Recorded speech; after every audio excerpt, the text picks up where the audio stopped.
Баршаңызға қайырлы күн достар, менің каналыма қош келдіңіз. Бүгін осындай керемет, өте жұмсақ болып шығатын бауырсақтың рецептісімен бөлісемін. Барлық құрамдарын астына жазып қалдырамын. Ең бірінші айранымызды, сары майымызды және жұмыртқамызды салып, үстіне жылы суымызды құямыз. Сұйық майымызды құямыз және аштығымызды саламыз. Қантымызды саламыз, жақсылап тұрып араластырып аламыз. Еліктен өткізілген ұнымызды саламыз.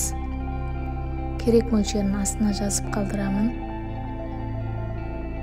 Араластырып, тағы да үстіне ұн саламыз.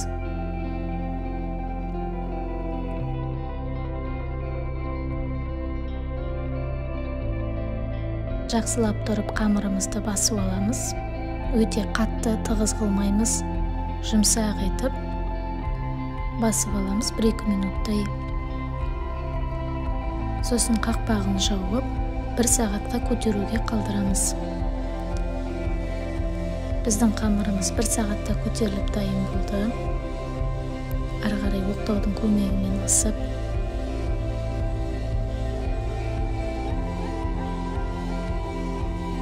дөңгелек форма жасаймыз. Майымызды отқа қойып, қыздырып, дайындап аламыз.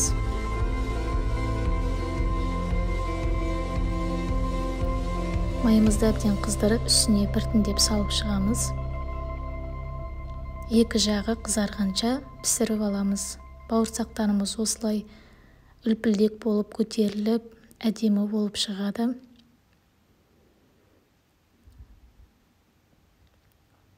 Міндетті түрде жасап көріңіздер. Өте дәмді, жұмсақ болып шығады. Ас болсын.